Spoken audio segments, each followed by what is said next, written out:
There is this game called Night Shift, where you play as an office worker who has to clean up after your co-workers who have all been possessed by demons. It's a point-and-click adventure game that's part of a larger universe. There are other games like it in the same style, but Night Shift is the only one with voice acting. And to say that the voice acting is good would be a huge understatement. Unfortunately, Night Shift never got a proper ending. The developers weren't able to finish it for reasons I'll get into later. But what I love about Night Shift is that even though it was abandoned, it still feels complete. I can fire up the game years after it came out and play it as if nothing ever happened. Sure, there's some minor bugs here and there, but nothing that makes the game unplayable. And so today I want to do something a little different. I want to show you how the game works by showing you a full playthrough. This isn't something I normally do. I'm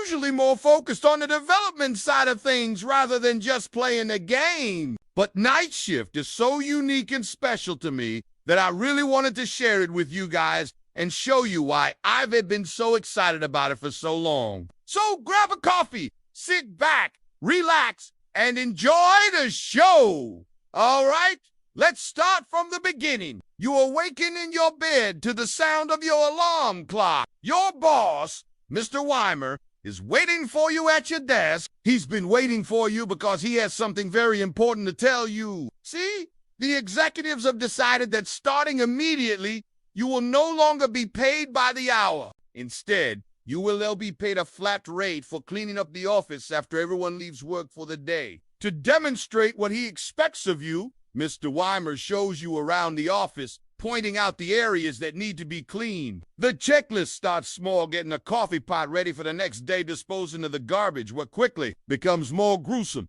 Cleaning up blood from the bathroom sink, wiping down walls covered in flesh, sweeping up organs and teeth from the floor. After the demonstration is over, you head home. The next morning, you come back to the office to find that everyone is missing. All of their desks are completely empty, but there are signs that they may have left in a hurry. Their chairs are overturned. Papers are strewn across the floor. Pencils are snapped in half. Of course, this is exactly what Mr. Wiener expected. He thanks you for coming in and says he'll see you next time.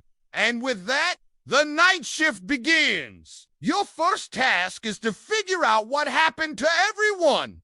Why did they leave? Where did they go? Who knows? But fortunately, they left behind plenty of documents that describe exactly what happened. As you read through them, you learn that everyone was infected by a demon named Toby.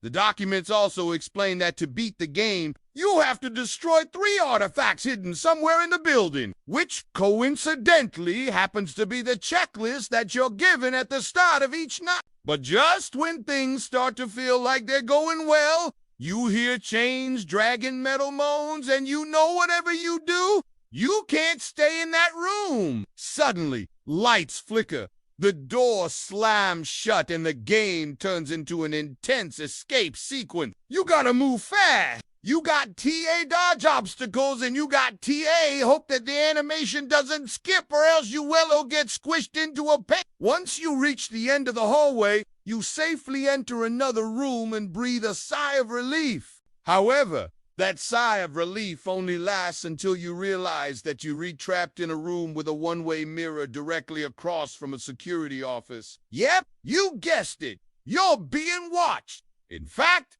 there's someone right behind you. It's Mr. Weimer. Well, not exactly. It's actually a bloodied, mangled version of Mr. Weimer, possessed by Toby. The monster lunges at the mirror and you barely make it out alive.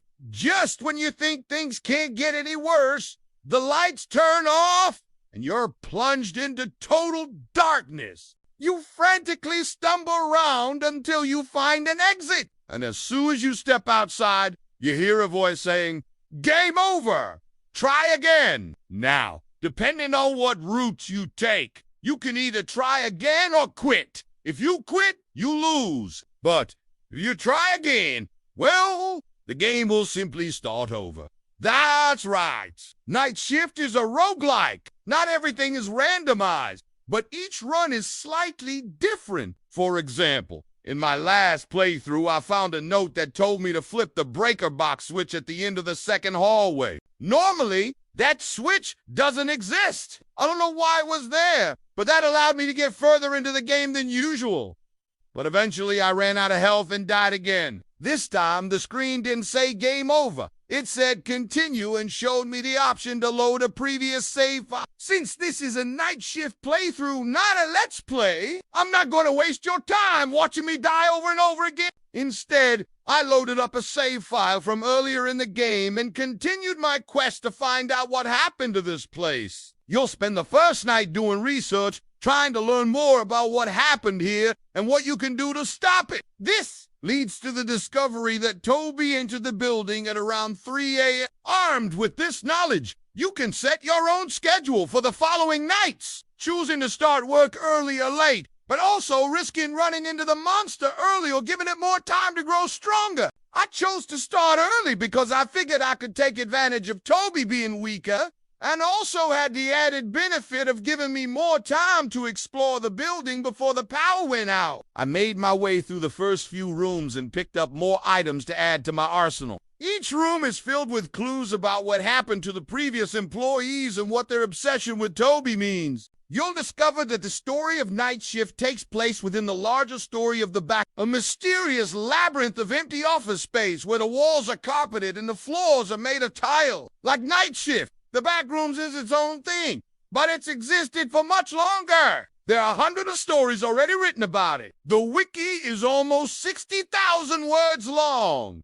There's even a documentary made about it. So far, Night Shift has only released 2 episodes, but they're working on a 3rd and final episode. The game is still in early access, which means it hasn't been fully released yet. According to the creators, the final episode will conclude the story and finish the game. However, there's no telling when or even if that'll happen. According to the Steam Store page, the game came out in 2019, but that's not quite accurate. Since the game went through a massive redesign, the current form of Night Shift is only about 40 hours long, but that can vary based on your skill level. A big problem with Night Shift is that it requires a lot of work to be put in to keep it afloat. That's part of the reason the developers stopped releasing updates. Another reason is that Night Shift uses Unreal Engine for an outdated engine that's becoming less and less supported every year. The team behind Night Shift is pretty small,